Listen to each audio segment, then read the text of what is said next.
She didn't slow down, not when her hands started shaking, not when the thin band on her wrist buzzed, sharp, sudden, and her whole body flinched like she'd been struck. She swallowed, sped up, kept cleaning. The Mafia boss watched her from the doorway. He noticed she never stopped moving, not once. And when she finally looked up and saw him, what crossed her face wasn't surprise. It was terror. Someone had turned fear into a system, and it was happening inside his house. Her name was Isolde Quintera.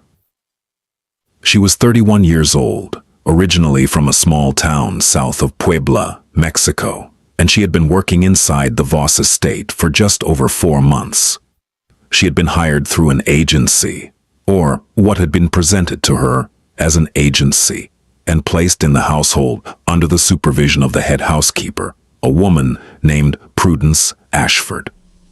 Isolde had arrived with a single suitcase, a laminated work permit that she kept folded in the zippered pocket of her bag, and a quiet determination to send money home every 2 weeks to her mother, who was caring for Isolde's 7-year-old daughter. She had no car, no friends nearby, no phone plan that allowed international calls longer than 3 minutes. The estate was located 40 minutes outside of the nearest town, at the end of a private road lined with old-growth oaks. It sat on 12 acres of manicured land, surrounded by a stone wall and a security perimeter that Isolde had been told was for the family's privacy. She understood what that meant. She had known from the beginning that the man who owned the house was not a businessman in the way that word was normally used. The cars in the garage, the men who came and went at odd hours with hard faces and careful hands. The way the phones worked, encrypted, rotated, discarded. She had seen enough to understand the broad shape of it, and she had made a decision that many people in her position made. It didn't matter. What mattered was the paycheck. What mattered was the money that left her account every 2 weeks and arrived in her mother's hands 3 days later. And what mattered was her daughter eating 3 meals a day, attending school with new shoes, sleeping in a bed with a real mattress. Everything else, the danger, the secrecy, the vast silence of the house at night, she could absorb. She had been absorbing things her whole life. What she had not anticipated was Prudence. Prudence Ashford was 53, tall, angular, and immaculate. She wore her graying hair pulled back in a tight bun and dressed in pressed black slacks and crisp white blouses that never seemed to wrinkle, no matter the hour. She had been the head housekeeper at the Voss estate for over 6 years, and in that time, she had cultivated an atmosphere of efficiency so complete that most people who visited the house didn't even notice the staff. That was the point. Prudence didn't scream. She didn't curse. And she didn't slam doors or throw things or raise her voice above a moderate instructional tone. She was, by all outward appearances, a professional. But professionalism, Isolde had learned, could be a weapon. It started in the first week. Small things, corrections delivered in front of other staff members, inspections of work that had already been inspected, a clipboard that appeared in Prudence's hand every time Isolde entered a room, as though her very presence required documentation. "You're 3 minutes behind on the east hallway," Prudence would say, without looking up. "Mark it." Isolde didn't know what mark it meant at first. She learned. There was a system. A schedule so granular, it broke the day into 15-minute blocks, each one assigned to a specific task, each task assigned a completion standard, in each standard measured by something. Isolde didn't understand the metric. She only understood the consequence. If the block turned red on Prudence's tablet, there was a conversation. And the conversations were never loud, never angry, but they always ended with the same quiet sentence. "We wouldn't want any issues with your documentation, would we?" That was the thread, the invisible wire that Prudence pulled whenever she needed Isolde to bend. It was never a direct threat. It was a suggestion, wrapped in concern, sealed with a smile. "I know how hard it is for people in your situation," Prudence would say. "I'm trying to help you succeed here, but if you can't meet the standards, I have to report it, and reporting goes to the agency. And the agency, well, you know how these things work. Isolde knew how these things worked. One, she didn't argue. She didn't push back. She adjusted. She moved faster, worked longer, slept less. She stopped taking breaks, stopped sitting down during the day, stopped looking out the windows at the grounds because standing still in front of a window might look like she wasn't working. And then, 6 weeks in, the band appeared. Prudence called it a wellness tracker. She presented it during a routine meeting in her office, a small, windowless room off the main laundry corridor that smelled like fabric softener and discipline.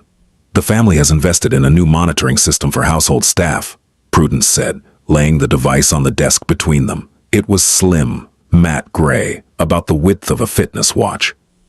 There was no screen, no buttons, just a smooth, featureless surface with a faint seam where the clasp met the band. It tracks your movement patterns and productivity output, Prudence continued. It helps us ensure that everyone is working efficiently and maintaining their well-being. It also monitors your rest periods to make sure you're getting adequate sleep. She said this with the same even tone she used for everything, as though she were describing a benefits package. You'll wear it at all times, Prudence said, including during sleep. It syncs with my system every 30 minutes, and I review the data each morning. Isolde looked at the band. Something about it felt wrong, not in any way she could articulate, but in the way certain things feel wrong the moment you see them. A locked door that shouldn't be locked, a smiling face that shouldn't be smiling. Oh, what if I don't want to wear it? Isolde asked. It was the only time she would ask. Prudence tilted her head. It's a condition of employment, Isolde. I thought the agency explained that our household uses performance monitoring. She paused. Let the silence do its work. Of course, if you're uncomfortable with our systems, that's entirely your choice. I can arrange for your departure by the end of the week. I'll need to notify the agency. Naturally, they'll update your file. Isolde put on the band. It fit snugly against her wrist, just tight enough that she couldn't rotate it without effort. The material was smooth but not soft. It had a clinical quality, like a hospital ID bracelet. For the first 3 days, it did nothing but sit there. Isolde almost forgot about it. She cleaned, she cooked, she folded, she swept. And the band was just a band. On the 4th day, it buzzed. She was standing in the second-floor hallway, arms full of folded towels, when her body simply stopped for a moment. The way a body will stop when it's been moving for 11 hours straight. Not a break, not a rest, just a pause, a breath. The band vibrated against her wrist, quick, sharp, like a phone notification, but deeper, more insistent. She startled, nearly dropping the towels. Then she moved. She didn't think about it, didn't analyze it. Her body simply responded to the stimulus the way any body would if stillness had been paired, suddenly and without warning, with a physical sensation that said wrong. Later that night, lying in her narrow bed in the staff quarters, she told herself it was just a reminder, a nudge, like a step counter that vibrates when you've been sitting too long. That was all. On the 7th day, it shocked her. She was in the kitchen, refilling the supply closet. She had stopped to read the label on a cleaning product, 5 seconds, maybe 6. When the band delivered something that was not a vibration, it was a jolt, small, precise, and deeply unpleasant. Not enough to make her cry out, just enough to make her arm jerk and her breath catch. She looked down at her wrist. The band sat there, smooth and silent, as though nothing had happened. When she looked up, Prudence was standing in the doorway. If it buzzes, Prudence said calmly, that means you stopped. Keep moving and it won't bother you. Simple. She turned and walked away. That night, Isolde tried to take the band off. The clasp didn't respond to her fingers. And there was no visible latch, no release mechanism. She tried sliding it over her hand. The fit was too tight. She tried using a butter knife to pry the seam. The material didn't budge. She stared at it for a long time. Then she went to sleep. Because her shift started at 5, and the band would know if she didn't get up on time. Within 2 weeks, the band had rewired her, not her thoughts. Those remained her own, as sharp and desperate and exhausted as ever. But her body had been retrained. It had learned a new set of rules, and it followed them with a loyalty that bordered on betrayal. Rule 1, never stop moving, not for a breath, not for a thought, not for a cramp, not for a prayer. Movement was safety. Stillness was pain. Rule 2, never pause at a window, a mirror, or a doorway. And the band seemed to differentiate between productive movement and idle standing. Looking at something, really looking, registered as a stop. Rule 3, never slow down. The band appeared to have a baseline pace. Falling below it triggered the warning buzz. Falling further triggered the shock. The threshold was not generous. Isolde adapted because that was what she had always done. She learned to fold sheets while walking, to carry supplies with both arms so she never had to make 2 trips. To clean baseboards from a squat that allowed her legs to keep shifting, keep moving, keep the band satisfied. She stopped eating lunch. There was a designated break period, 30 minutes at noon, but the band buzzed halfway through every time, and after 2 shocks during meals, her body simply refused to sit at the table. She ate standing up, while I'm in the laundry room, spooning rice from a container, while her feet shuffled in small circles on the tile floor. She slept in intervals. The night mode that Prudence had mentioned tracked her movements even during rest, and if Isolde lay too still for too long, not asleep, but motionless, the band would issue a low, persistent vibration that dragged her back to awareness. She began sleeping in a light, anxious trance, never fully unconscious, never fully at rest. Her body twitched in the dark, her wrist tingled even when the band was silent, as though the anticipation of pain had become its own sensation. She began having nightmares, not the kind with monsters or falling, but the kind that were worse because they were ordinary. She would dream she was sleeping peacefully, deeply, her body loose and warm and still. And then the buzz would come, and she would wake up already moving, already on her feet, already walking toward the door before her eyes were fully open. The worst part was the gratitude. On the days when the shocks didn't come, when she moved fast enough, steadily enough, obediently enough to stay ahead of the system, she felt grateful, actually grateful. As though the absence of punishment was a gift, as though a day without pain was something she had earned, rather than something she was owed. She recognized, somewhere in the back of her mind, that this was wrong. That the gratitude was a symptom, not a feeling. That the system had taught her to be thankful for the same thing every human being is born with, the right to exist without being hurt. But recognition and resistance are different things, eh? And you can know the cage is a cage and still not have the key. She thought about her daughter constantly, about the phone calls she was allowed to make once a week, 3 minutes each, from the hallway phone where Prudence could hear every word. She had learned to keep those calls light, cheerful, full of the kind of easy lies that parents tell children to protect them from truths they're too young to carry. Mama's fine, mija. Mama's working hard. Mama will send money next week. She never told her daughter about the band. She never told her about the shocks, or the sleeplessness, or the cream she rubbed on her wrist every night in the laundry room while her feet shuffled in their small, desperate circles. Some truths are too heavy, even for the person carrying them. Giving them to a 7-year-old was unthinkable. And through all of it, the world above her continued as though nothing was wrong. The house was clean. The meals were prepared. The staff appeared efficient and content. When visitors came, and they did periodically, men in expensive suits with careful eyes, they saw a well-run household, nothing out of place, nothing to question. Prudence made sure of that. She ran the staff with a precision that looked from the outside like excellence. The schedules were detailed. The expectations were clear. The results were immaculate.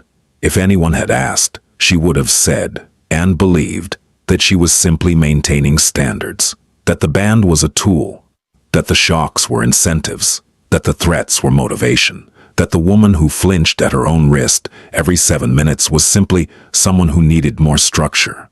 And that was the architecture of it, not cruelty for its own sake. That would have been recognizable, resistible, reportable. This was cruelty dressed in spreadsheets, abuse filed under performance metrics, a woman's terror logged as response time data, and no one noticed, because no one was looking. Leander Voss was not the kind of man people expected. The word mafia conjured images, Hollywood images mostly, loud men, gold chains, violence as punctuation. Leander was none of that. He was 44, lean, dark-haired, and so quiet in a room that people sometimes forgot he was there until he spoke, at which point they remembered immediately. He had inherited the organization from his father, who had inherited it from his father, who had built it from nothing in a country that treated immigrants like kindling. And the Voss family operated in logistics, real estate, construction, and several other industries that existed in the gray space between legal and everything else. They were not saints. They were not trying to be. But Leander had rules, not the kind written on paper, the kind carved into bone. You don't touch civilians. You don't use children. You don't profit from human desperation. You don't let power become cruelty. And you never, under any circumstances, allow someone under your roof to be abused. That last rule was personal. It came from a memory he never spoke about, a memory involving his mother, a man who was not his father, and a locked room on the second floor of a house in Queens that smelled like cigarettes and fear. He had been 8 years old. He had heard everything. He had been able to do nothing. And he was not 8 anymore, so when he began noticing things about the new maid, things that didn't add up, that nagged at him the way a wrong note nags at a musician, he did not dismiss them. He paid attention. The first thing was the movement. Isolde moved through the house like someone who was being chased by something invisible, not hurried in the way that busy people are hurried, purposeful, directed, efficient. This was different. This was compulsive, frantic, the kind of movement that comes not from having too much to do, but from believing that stopping will trigger something terrible. He noticed it in the way she turned corners, fast, always fast, like the hallway behind her might close, in the way she carried stacks of linens that were too heavy for her frame, rather than making 2 trips, and in the way her eyes darted to her wrist every few minutes with an expression that was not checking the time. The second thing was the flinch. He was walking through the East Wing one afternoon when he heard a faint buzz, barely audible, like a phone on vibrate at the bottom of a bag. He turned the corner and saw Isolde standing near a window. Or rather, she had been standing near a window. In the half-second it took him to appear, she was already moving, already in motion, as though the buzz had injected adrenaline directly into her bloodstream. She hadn't seen him. She hadn't heard him. The buzz had been the only trigger, and her body had responded before her mind had time to process. He watched her disappear down the hall, arms full of nothing, walking somewhere with purpose that didn't exist. The third thing was the wrist, and he saw it at dinner one evening. Not a formal dinner, just a quiet meal. He took alone in the kitchen because the dining room felt too large for one person. Isolde was clearing plates from the counter, and as she reached for a glass, her sleeve rolled up just enough for him to see the skin beneath the band. It was red, not sunburned red, irritated red. The kind of redness that comes from sustained contact with something that shouldn't be there. Chafing, pressure, or something worse. There was a thin line of darker discoloration directly beneath the band, as though the device had been pressing into her skin long enough to leave a mark that went deeper than the surface. She caught him looking and pulled her sleeve down so fast it was like watching someone slam a door. "It's nothing," she said before he'd asked. I didn't say anything," he replied. "It's a wellness tracker. The housekeeper gave it to all of us. It helps with scheduling." She said this in the flat, rehearsed cadence of someone who had practiced the explanation so many times it had become automatic. A verbal reflex, a lie that had been repeated enough to lose its edges. "It monitors my steps and sleep quality," she added. "It's very helpful." She was smiling. The smile didn't reach her eyes. It didn't even reach her cheeks. It sat on her mouth like a mask that had been placed there by someone else. "Does it bother your skin?" he asked. No, sir. You're sure? I'm sure, sir. Thank you. She left the room faster than she'd entered it, and the faint buzz from her wrist trailed behind her like a leash made of sound. Leander didn't ask anyone about the band. Not yet. He was a patient man. Patience was what separated him from the men who came before him, the ones who acted on impulse and ended up in concrete or courtrooms. He understood that information gathered too quickly was often information gathered wrong. Instead, he watched. Over the next several days, he adjusted his routine so that his path through the house intersected with Isolde's more frequently. He took his coffee in the east wing instead of the study. He walked the second floor in the early morning instead of going straight to the gym. He found reasons to be in rooms where she was working, not hovering, not interrogating, just present. And what he saw confirmed what he'd feared. She never sat down, not once, not in the kitchen, not in the hallway, or not in the staff lounge that had been set up with chairs and a small table specifically for breaks. He saw other staff members, the cook, the groundskeeper, the part-time cleaner who came 3 days a week, sitting, resting, talking, eating, normal human behavior. Isolde was never among them. She ate standing up, always in motion, always in a room where she couldn't be seen from the main hall. He caught her once in the laundry room, spooning something from a small container, while her feet moved in a slow, mindless shuffle, left, right, as though some part of her brain was counting the steps, even while the rest of her tried to swallow food. He noticed the way her hands trembled when she was tired, which was always. He noticed the shadows under her eyes, not the kind that come from one bad night, but the kind that build over weeks of sleep that never quite arrives. He noticed the way she startled at sounds that weren't loud, a door closing, a phone ringing, a voice from another room. He noticed most of all the way she looked at Prudence. It wasn't anger, it wasn't resentment. It was the look of an animal that has learned which human controls the food and the fence.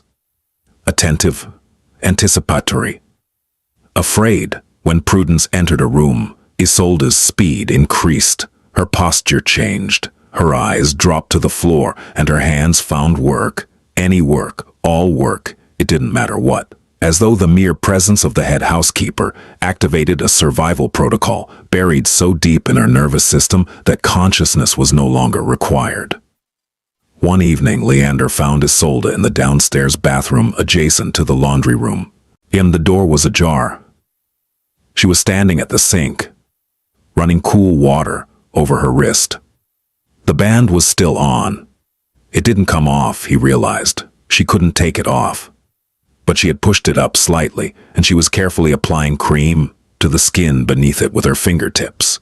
The skin was raw, not cut, not bleeding, but raw in the way that skin becomes when it has been subjected to repeated irritation, friction, heat, or electrical contact.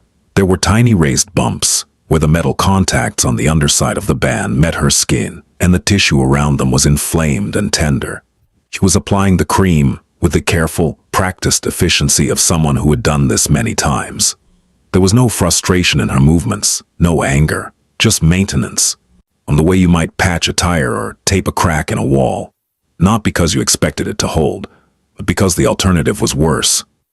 She looked up, saw him in the doorway.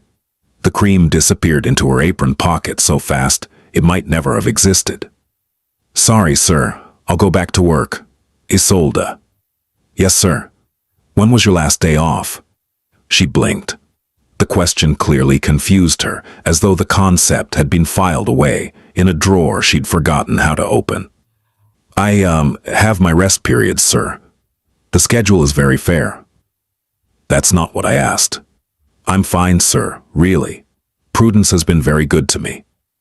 She smiled the smile again, the mask, and walked past him, already moving, already working, already performing the version of herself that kept the band quiet. And he stood in the doorway of the bathroom and looked at the sink. There was a faint residue of the cream on the porcelain. Next to it, a small hand towel that had been folded and refolded so many times the fabric was soft as tissue. He opened the medicine cabinet above the sink. Inside, hidden behind a box of bandages, was a small tube of hydrocortisone cream, nearly empty, squeezed from the bottom, with the careful economy of someone who can't afford to waste anything.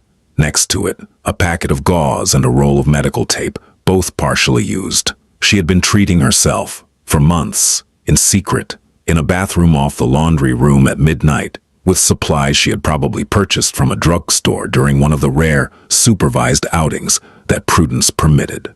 She had built a small, private medical station in a house that had a full first aid room upstairs. A room she apparently didn't feel safe using, because using it would mean admitting that something was wrong, and admitting that something was wrong would mean facing the woman who had told her that wrong was a word reserved for people with options. Leander closed the cabinet. He thought about the economics of it. A tube of hydrocortisone cream cost $4. The band had taken $3,000. Isolde was spending her stolen wages to treat the injuries caused by the theft. The circularity of it was obscene. The system didn't just hurt her, it made her pay for her own recovery. Leander Voss had seen many things in his life. Bodies, betrayals, men who wept, and men who didn't. And he had seen power used as a scalpel, and power used as a hammer, and power used as a slow, grinding weight that crushed people so gradually they didn't realize they were being destroyed until there was nothing left to destroy. This was the third kind, and it was happening in his house. Leander made a call, not to Prudence, not to the agency, not to anyone who might tip off the architecture of control that had been built, brick by careful brick, around a woman who had no one to call. He called Caius. Caius Drummond was Leander's right hand, not in the dramatic sense, not the consigliere of movies and myth, but in the practical sense. Caius was the person who knew where the bodies were because he had helped move them, and he was also the person who knew where the accounting was because he had helped audit it. He was 41, broad-shouldered, bald by choice, and had the emotional range of a filing cabinet, which, in their line of work, was an asset. "I need you to look into something," Leander said. "The household monitoring system that Prudence runs. The scheduling software? Whatever it is. I want to know what it tracks, what data it collects, and where that data goes. This about the staff? This is about one staff member." Caius paused. He knew the tone. It was the tone Leander used when something had crossed a line that existed only in his own internal code. A line that most people couldn't see, but that, once crossed, triggered a response as certain and irreversible as gravity. "I'll have it by tomorrow." Caius had it by that evening. He came to Leander's study at 9, carrying a laptop and a folder. He set both on the desk and opened the laptop without ceremony. "The system's called TrackRight," Caius said. "Enterprise workforce monitoring. It's marketed to warehouses, fulfillment centers, agricultural operations. DUBI tracks worker movement, break durations, productivity rates. Everything's logged and time-stamped." "How did Prudence get it?" "She set it up herself. Accounts in her name, billed to a personal card. The estate isn't involved. Your name isn't on it." "What does it connect to?" "The wristbands. There are 3 registered devices, but only one is active. Serial number matches the one assigned to Isolde Quintera." "What does it do?" Caius turned the laptop toward Leander. On the screen was a dashboard. Clean, professional, corporate.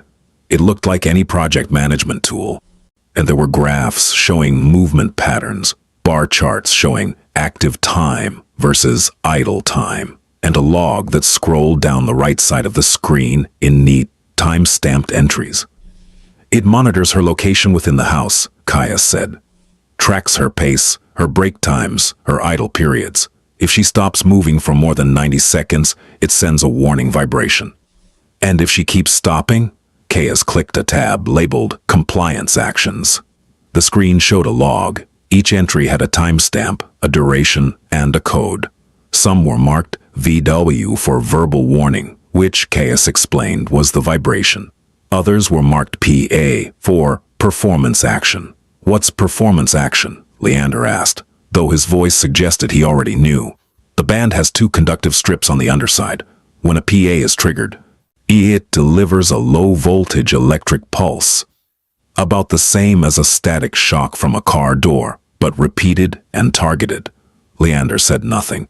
It's technically classified as a haptic feedback mechanism in the product documentation, Caius continued. The company that makes it went through 3 lawsuits and rebranded twice. They're based in Delaware. The product's not illegal. There's no law specifically prohibiting it, but it's been banned by 2 state labor boards and flagged by 3 human rights organizations. How often has it shocked her? Caius scrolled through the log. In the last 30 days, there have been 147 vibration warnings and 31 electrical pulses. The pulses cluster in the evening hours, between 9 p.m. and midnight. Night mode, Leander said. Caius looked at him. Thane, you know about that? Not yet. Keep going. Night mode is a setting that increases sensitivity during designated rest periods. The threshold for idle time drops from 90 seconds to 45. The rationale, according to the product manual, is to discourage extended, non-productive rest periods during overnight shifts. She's not on an overnight shift, she's sleeping. The system doesn't differentiate. Leander stared at the screen. The data was clean, organized, professional. It looked like a performance review, not a record of abuse. And that, he understood, was the entire point. The system had been designed, deliberately, carefully, commercially, to make cruelty look like management. What about the threats? Leander asked. Oh, what threats? Prudence has been threatening to report Isolde to immigration. Caius's expression didn't change, but his jaw tightened. Isolde's work permit is legitimate. I verified it when she was hired. She's documented. Her status is current. Prudence told her otherwise. If she did, she lied. Isolde's paperwork is clean. Leander closed the laptop gently. The motion was careful, controlled, the way a man handles something when what he really wants to do is put his fist through it. One more thing, Caius said. He opened the folder and placed a printed spreadsheet on the desk. Prudence has been docking Isolde's pay. Every time a PA is triggered, Prudence deducts $50 from her paycheck. She's logged it as performance adjustment. In the last 4 months, she's taken over $3,000. The room was quiet.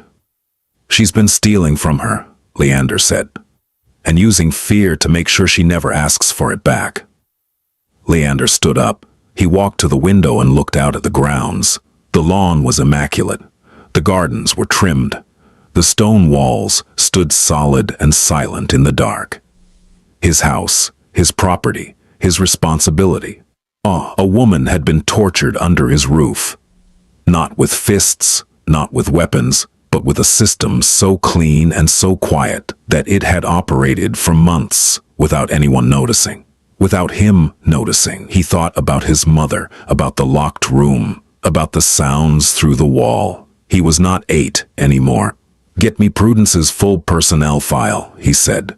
Every reference, every past employer, and every address she's lived at in the last 10 years. When do you want it? Now. Caius left. Leander stayed at the window. He was very, very still. The next morning, Leander arrived in the kitchen at 4:55. Isolde was already there. Of course she was.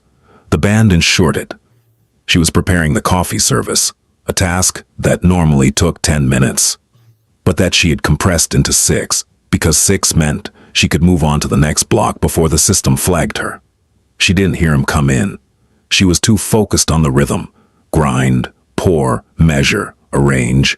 Her hands moving with the mechanical precision of someone who had rehearsed the sequence so many times that consciousness was no longer invited to the process. He sat down at the kitchen island. The sound of the stool scraping against the floor made her jump. Hey, good morning, Isolde. Good morning, sir. Her voice was steady. Her hands were not. He watched her work. He said nothing for a long time. The silence was not aggressive. It was patient. The silence of someone who is making space for a truth that isn't ready to come out yet. Isolde, he said finally, I'd like to ask you something, and I'd like you to answer honestly. She stopped, then started again. Couldn't stop. The band was awake. Yes, sir. Does that band on your wrist hurt you? The question landed in the kitchen like a stone dropped into still water. Isolde's hands paused, just for a moment, just long enough for the fear to register and the reflex to kick in. And then she was moving again, wiping a counter that was already clean. "It's a wellness tracker, sir. It monitors my—" "I know what Prudence told you it is." His voice was quiet, not angry, worse than angry. "I'm asking what it does." Isolde's jaw tightened. Her eyes dropped to the counter. The band buzzed, faint, insistent, demanding, and her feet shuffled, maintaining the minimum pace. "It helps me stay on schedule," she whispered. "Isolde. It buzzes if I stop too long. That's all. It's normal. Lots of places use them." "Does it shock you?" Silence. "Isolde, does that band deliver electric shocks to your wrist?" Her breathing changed. It was subtle, a shift from the controlled, steady rhythm of someone who has learned to make their body invisible, to the shallow, uneven breathing of someone whose body has just been told that the invisible thing has been seen. She didn't answer. She couldn't. And the lie was ready. It was always ready, sitting behind her teeth like a guard dog. But something about the way he asked, something about the way he was sitting there at 5 in the morning, looking at her like she was a person and not a function, made the lie impossible to release. A tear fell onto the countertop. She wiped it immediately. Another one fell. She wiped that too. The band buzzed. She kept cleaning. "Sir, please," she said, and her voice cracked. "I need this job. I have a daughter. If Prudence finds out, Prudence won't find out anything. She'll call immigration. She said she would. She said my papers aren't—" "Your papers are fine. Your work permit is legitimate. I verified it myself." Isolde stopped, actually stopped. The band buzzed. She didn't move. It buzzed again, harder. She still didn't move.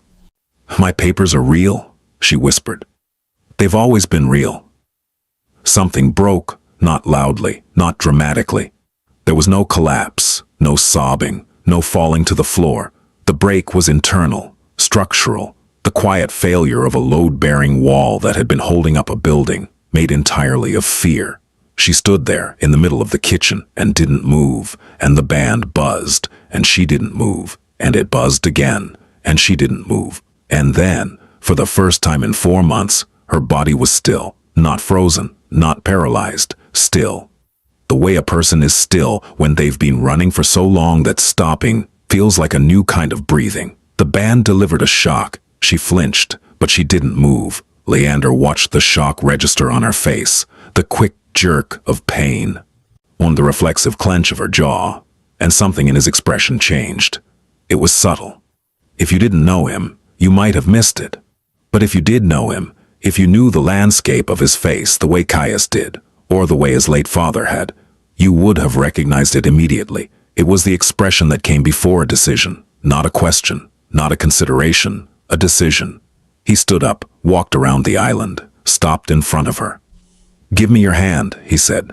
She looked at him. The terror was still there. It would be there for a long time. But there was something else now, too. Something thin and fragile and desperate, like a chute breaking through concrete. She held out her wrist. Leander looked at the band, looked at the raw skin beneath it, looked at the small, imprecise burns where the conductive strips had been pressing into her flesh for months. He took her hand gently, more gently than his hands should have been capable of, and examined the clasp. There was no latch, no button, no visible release. He reached into his pocket and pulled out a small folding knife, not a weapon, a tool. The kind of blade that had opened 1,000 boxes, cut 1,000 cords, solved 1,000 small problems. He slid the blade under the band, carefully, and cut. The band fell to the counter with a small, plastic sound. The sound of a thing that had been more powerful than it had any right to be. Isolde looked at her bare wrist, at the red, irritated skin, at the small marks that would take weeks to fade and longer to forget. She pressed her free hand over her mouth. And then she cried, not quietly, not politely, not in the practiced, invisible way she had learned to cry in the laundry room at midnight with a towel pressed against her face. She cried the way a person cries when the thing they've been holding back finally becomes too heavy to carry. Leander didn't touch her, didn't hold her, didn't tell her it was okay. He just stood there, solid and present and furious, not at her, never at her, and let her have the moment. When the crying slowed, he spoke. "You're going to take today off. You're going to eat. You're going to sleep. And you're not going to wear that thing ever again. But Prudence, I'll handle Prudence." Leander didn't summon Prudence to his office. That would have been the expected move. The formal approach, the power dynamic of a desk between them, the architecture of authority. Instead, he went to her. He found her in her office at 8:15, seated behind her small desk, reviewing the morning's data on her tablet. The TrackRight dashboard was open. Isolda's name was highlighted in yellow, flagged presumably because the band had stopped transmitting. Prudence looked up when he entered. She didn't stand. She didn't smile. She assessed, the way she always assessed, cataloging his expression, his posture, the temperature of the room. "Good morning, Mr. Voss. I noticed an anomaly with one of the monitoring devices. I was just about to—" "Sit down, Prudence." She was already sitting, but the instruction reframed the dynamic so completely that she straightened, as though the chair had changed shape beneath her. Leander closed the door. He didn't lock it, or he didn't need to. "I removed the band from Isolda's wrist this morning," he said. "I cut it off." Prudence's expression did not change. She was very good at that, at maintaining the mask of professionalism, even when the structure beneath it was shifting. But her hands, resting on the desk, pressed slightly into the surface. "I see," she said. "May I ask why?" "Because it was shocking her." The device provides haptic feedback for— It was shocking her, Prudence, electrically, 31 times in the past month, mostly at night, while she was trying to sleep. The night mode parameters were set within the manufacturer's recommended. You increased the sensitivity during sleeping hours so that normal rest would trigger a punishment response. You turned a human being's sleep into a violation. Prudence opened her mouth, closed it. Opened it again. "Mr. Voss, I understand your concern, but I assure you that the system is designed to optimize productivity. The literature clearly states—" Prudence. His voice had not risen. It had not sharpened. If anything, it had gone lower, quieter, which was worse. "I'm not interested in the literature. I'm interested in the fact that a woman in my house has been tortured for 4 months, and you logged it as performance data. Tortured is a very strong. You shocked her when she stopped moving. You shocked her when she tried to rest. You docked her pay every time the system registered what you called a failure. You stole over $3,000 from her wages, and you kept her compliant by telling her, falsely, that her immigration status was at risk." Prudence's face went through a series of rapid adjustments. Surprise, calculation, indignation.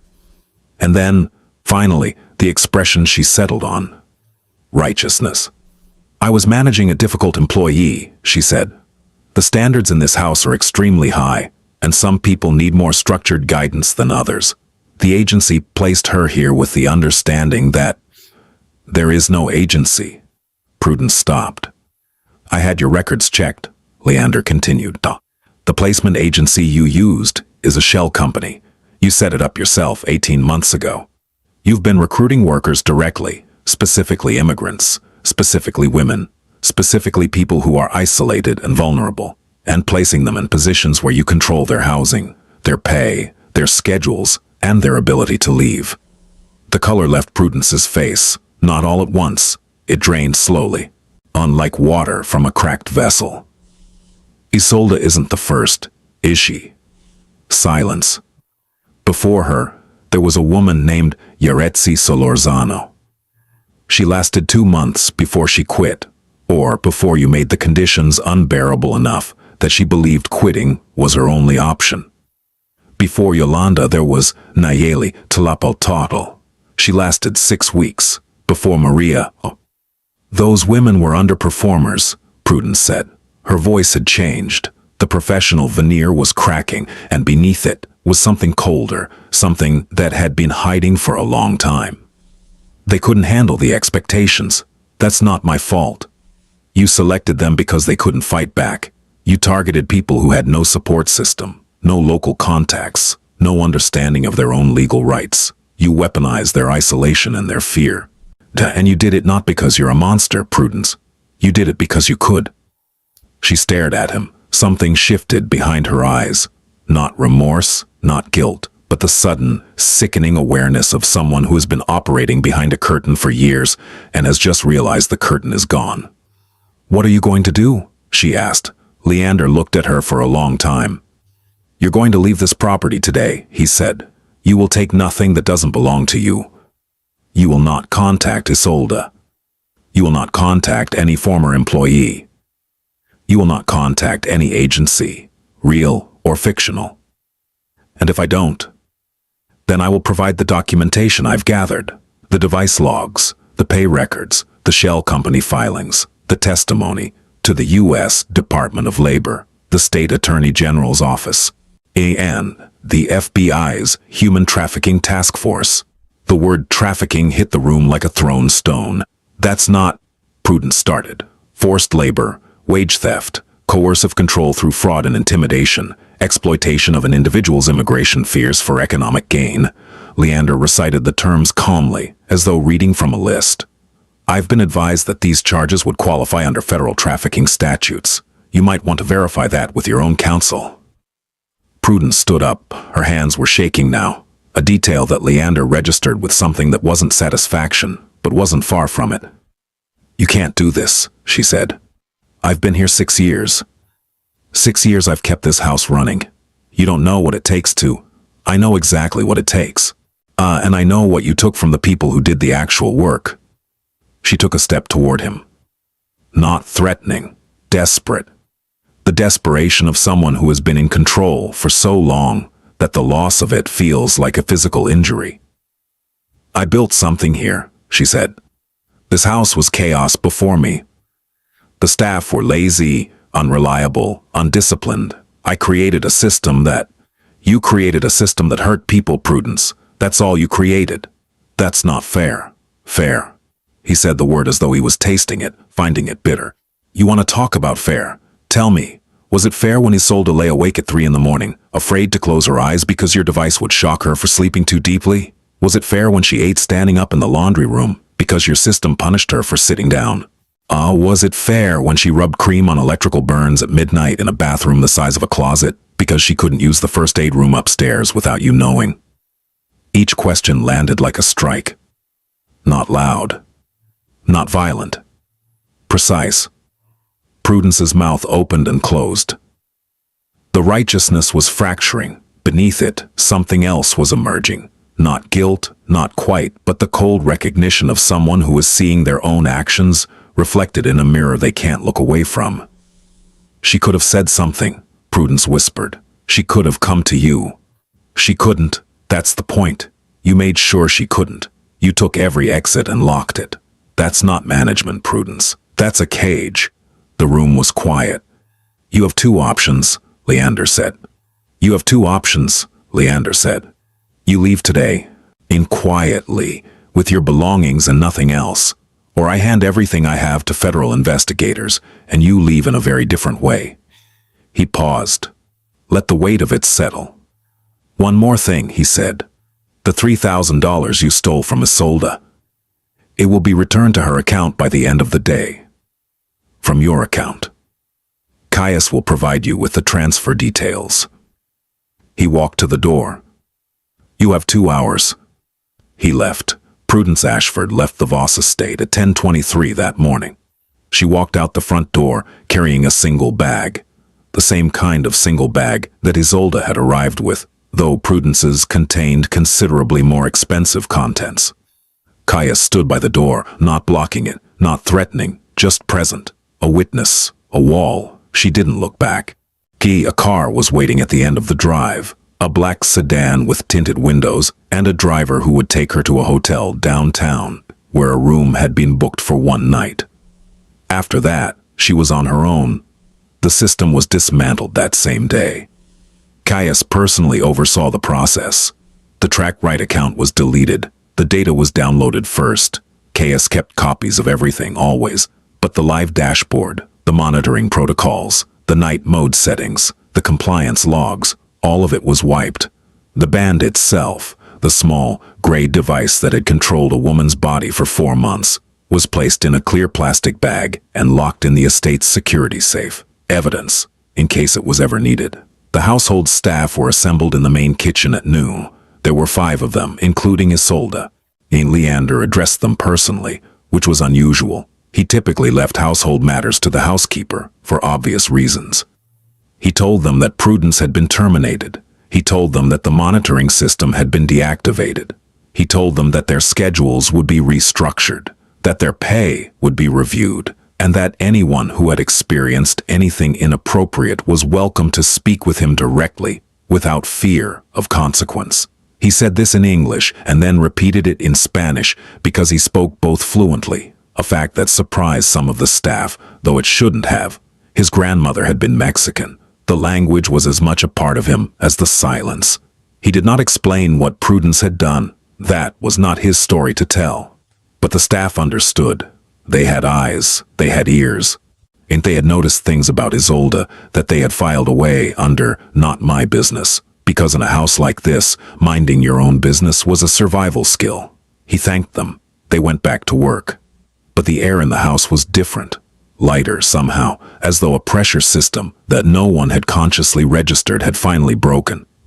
Isolde was not at the meeting. Leander had told her to rest, and for the first time in months, she had done so. She slept until 2 in the afternoon. Real sleep. Deep sleep.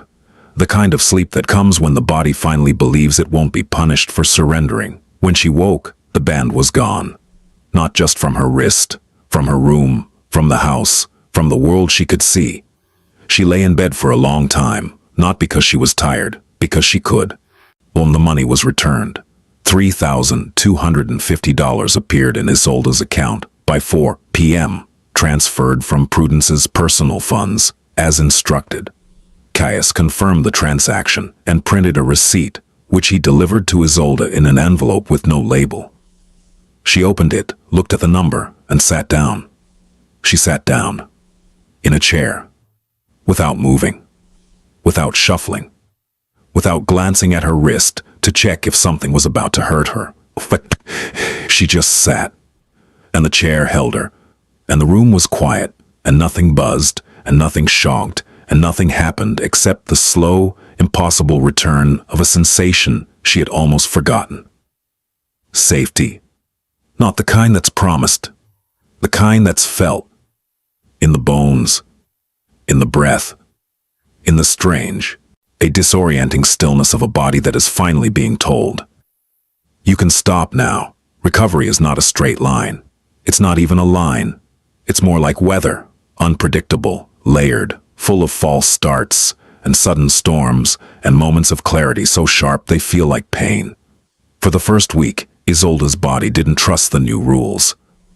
She still woke at 5, still moved through the house with a speed that was too fast for someone who wasn't being monitored, still flinched at her bare wrist when she changed positions, as though the ghost of the band was still there, still buzzing, still demanding. She would catch herself, mid-step, mid-task, mid-breath, and force herself to slow down. It felt unnatural, dangerous, like walking on a tightrope without a net, except the net had been the thing trying to kill her. And she still ate standing up. Not because she had to, but because her body had forgotten how to eat while sitting. The chair felt wrong. Too still, too passive, too much like the kind of rest that used to be punished. She had to retrain herself, the way a person retrains a hand after a fracture. Slowly, deliberately, with the patience of someone who understands that healing is not the same as forgetting. Leander noticed.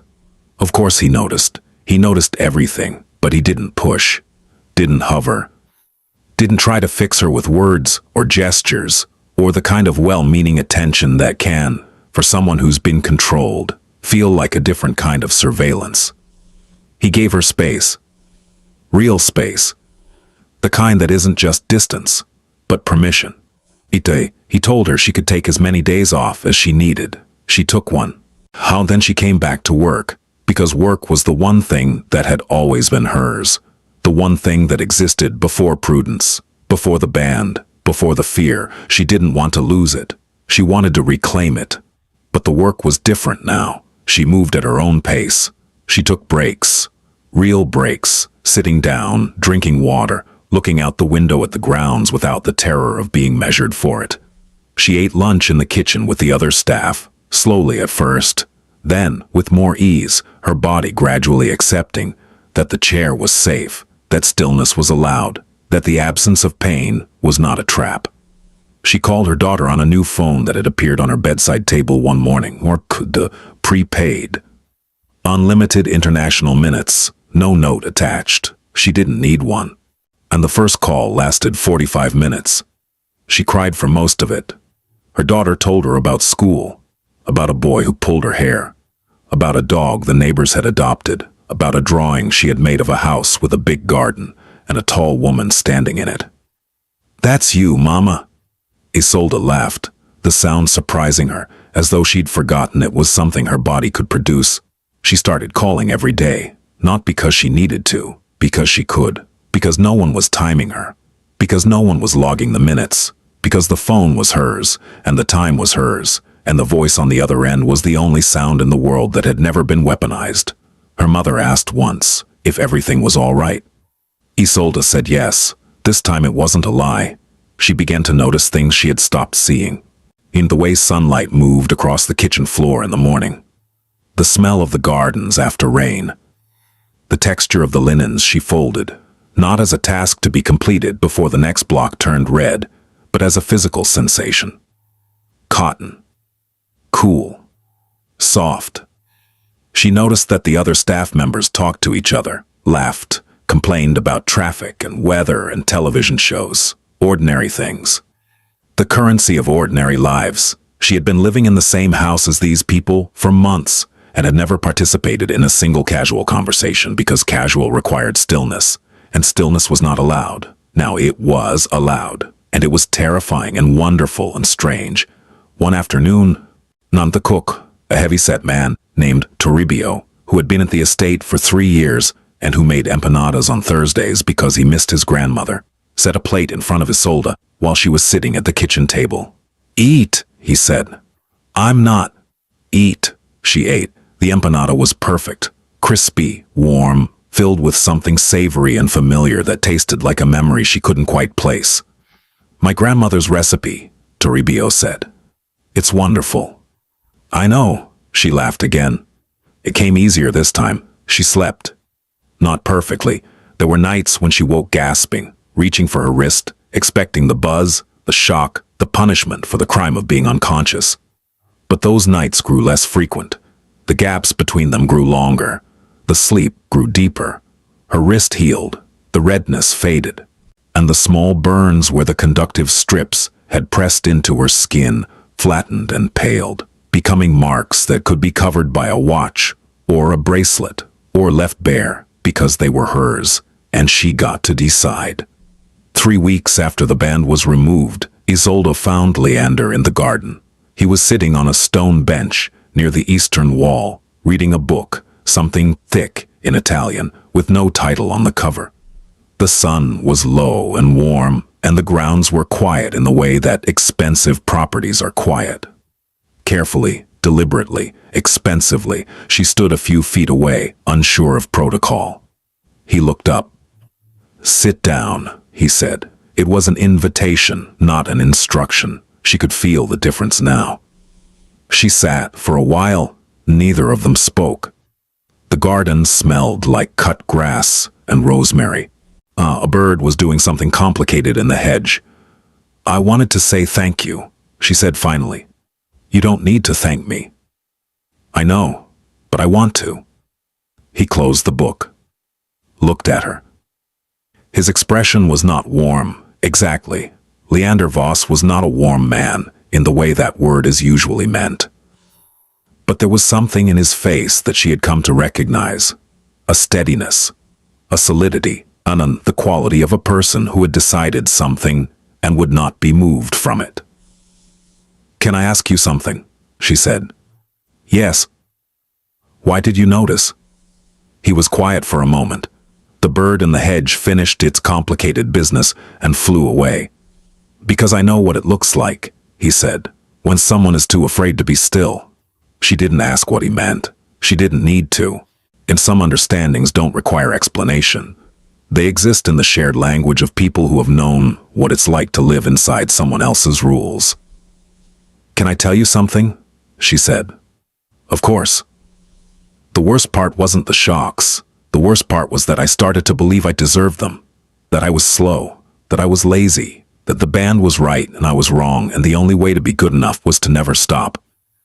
She looked at her wrist. The marks had faded to thin, pale lines, barely visible unless you knew where to look. "She turned my body against me," Isolde said. "She made me afraid of my own stillness. Like my body was the enemy, and the only way to be safe was to keep punishing it."